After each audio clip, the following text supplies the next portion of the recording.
Hello and welcome friends, स्वागत है आप सबका एक बार फिर से हमारे यूट्यूब चैनल में।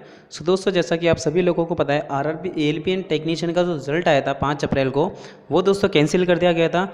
और रिजल्ट में दोस्तों जो 23 अप्रैल को स्कोर कार्ड आया था और 5 तारीख को रिजल्ट आए, कई लोगों के बहुत ज़्यादा मार्क्स में अंतर आ रहा है। पार्ट बी में कई लोगों के नंबर कम हो गए हैं बहुत ज़्यादा, कई लोगों के नंबर बढ़ गए हैं। नॉर्मलाइजेशन के बाद उनके नंबर बढ़ रहे हैं, कईयों के ज़्यादातर के कम हो रहे हैं दोस्तों। तो क्या होने वाला है इस नॉर्मलाइजेशन का, यही आज की वीडियो में हम लोग बात करने वाला है। जी हाँ दोस्तों, कि जो पिछली बार रिजल्ट के मार्क्स आए थे, क्या इस बार कुछ चेंज हो सकता है। तो वही जो लोगों में यही डर है कि जो मेरे नॉर्मलाइजेशन मेरे मार्क्स जो है प्रोरेटेड मार्क्स मेरे 38 और नॉर्मलाइजेशन में मार्क्स मेरे 34 कर दिए गए हैं पार्ट बी में, या फिर पार्ट ए में भी उन्हीं के साथ ऐसा हो रहा है कि उनके मार्क्स को कम कर दिया गया है। प्रोरेटेड मार्क्स के हिसाब से वो लोग कट ऑफ क्लियर कर रहे हैं और नॉर्मलाइजेशन मार्क्स के हिसाब से वो लोग कट ऑफ क्लियर नहीं कर रहे हैं। तो दोस्तों, आज की वीडियो में इन्हीं सभी सवालों के जवाब लेकर मैं आया हूँ दोस्तों। आप लोगों को ऐसा जवाब देने वाला हूँ दोस्तों जिसको सुनकर आप लोग खुश हो जाएंगे, आप लोगों को बहुत ज़्यादा खुशी होगी। और दोस्तों, जो मैं बात बता रहा हूँ बिल्कुल सच है, यही होने वाला है। ठीक है, तो इस बात को आप ध्यान रखें। तो चलिए दोस्तों, मैं आपको यहाँ कुछ कमेंट्स दिखा देता हूँ जो दोस्तों वीडियो पे लास्ट जो मैंने वीडियो अपलोड की थी दोस्तों, उस पर कमेंट आए हैं। यहाँ सभी बच्चे ये कमेंट कर रहे हैं, देखिए कि यहाँ देखिए, अब जैसे बच्चा ये कमेंट कर रहा है कि मेरे रॉ मार्क्स 28 थे, नॉर्मलाइजेशन में मार्क्स 19 हो गए। ठीक है, तो यहाँ इनके मार्क्स कम हुए हैं। ठीक है, और भी पहले मैं आपको सारी कमेंट्स दिखा देता हूँ, उसके बाद हम लोग देखेंगे। नॉर्मलाइज मार्क्स 30 है, कोई चांस है। ठीक है, पार्ट बी में 34.99, पार्ट ए में 61 है। तो इस तरह के भी कमेंट आ रहे हैं।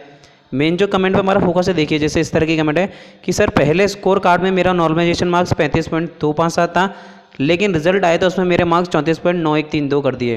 तो अब क्या होगा, यानी कि पहले इनके मार्क्स 35 थे नॉर्मलाइजेशन में मार्क्स, स्कोर कार्ड में 23 तारीख के 5 अप्रैल को जो रिजल्ट आया उसमें इनके मार्क्स इतने कर दिए गए। इसके अलावा देखिए दोस्तों, और भी कमेंट है, मैं दिखाना चाहूँगा आपको। ये देखिए, part B raw score 28.67, prorated marks 38.73, normalisation के बाद 33.32 कर दिया। तो यहाँ इनके मार्क्स प्रो रेटेड मार्क्स से जो नॉर्मलाइज मार्क्स हैं वो कम हो चुके हैं। ठीक है, इसके अलावा और भी हैं दोस्तों। तो ये सब कुछ कमेंट्स थी जिनका जवाब देना जरूरी है दोस्तों। इन लोगों के साथ हुआ क्या है एक्चुअली में, कि इनके जो प्रो रेटेड मार्क्स की हम बात करें, प्रो रेटेड मार्क्स और रॉ स्कोर सब काफ़ी अच्छे हैं। रॉ स्कोर तो हम बात ही नहीं करते दोस्तों, हम बात करते हैं जो हमारा प्रो रेटेड मार्क्स हैं, काफ़ी अच्छे मार्क्स आए हैं। मगर जब इनके बात करें हम नॉर्मलाइजेशन के मार्क्स की, तो इनके मार्क्सों को घटा दिया गया है। ठीक है, चाहे वो पार्ट ए हो चाहे पार्ट बी हो। तो क्या दोस्तों इनके लिए सॉल्यूशन है दोस्तों, सभी लोग बहुत सकते हैं कि नए रिजल्ट में क्या होगा क्या होगा। तो मैं आपको सिर्फ एक बात दोस्तों जो कहना चाहूँगा, 100 बात की एक बात, वो आप ध्यान से सुन लीजिए। ठीक है, बात इस दिन से है दोस्तों, जो पहले नॉर्मलाइजेशन हुआ है, ठीक है, आप उसको भूल जाइए।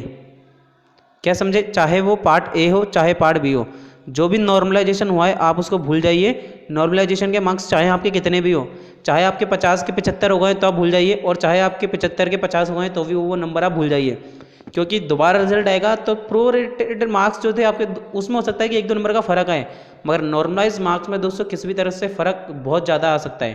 ठीक है, नॉर्मलाइज मार्क्स में कुछ भी हो सकता है, आपके नंबर दोबारा घट जाएँ कम हो जाए, मगर प्रोरेटेड मार्क्स में ऐसा है कि ज़्यादातर बच्चों के तो कोई चेंज होगा ही नहीं।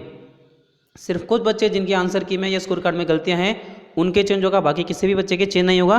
तो आप ये ना सोचें कि नॉर्मलाइजेशन में मार्क्स मेरे पहले इतने कम कर दिए तो दोबारा से नॉर्मलाइजेशन होगा, हो सकता है कि पिछली बार आपके कम करे तो इस बार आपके बढ़ सकते हैं। तो कुछ भी हो सकता है, बात इतनी सी ध्यान रखने की नॉर्मलाइजेशन में आपके मार्क्स बढ़ेंगे ही बढ़ेंगे।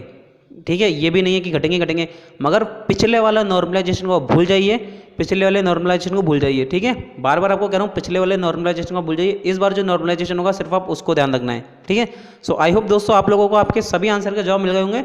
तो पिछली बार जो नॉर्मलाइजेशन होता है उसको भूल जाइए। इस बार आपका सिलेक्शन डेफिनेटली, अगर आपका नहीं हुआ है नॉर्मलाइजेशन की वजह से, तो इस बार हो जाएगा।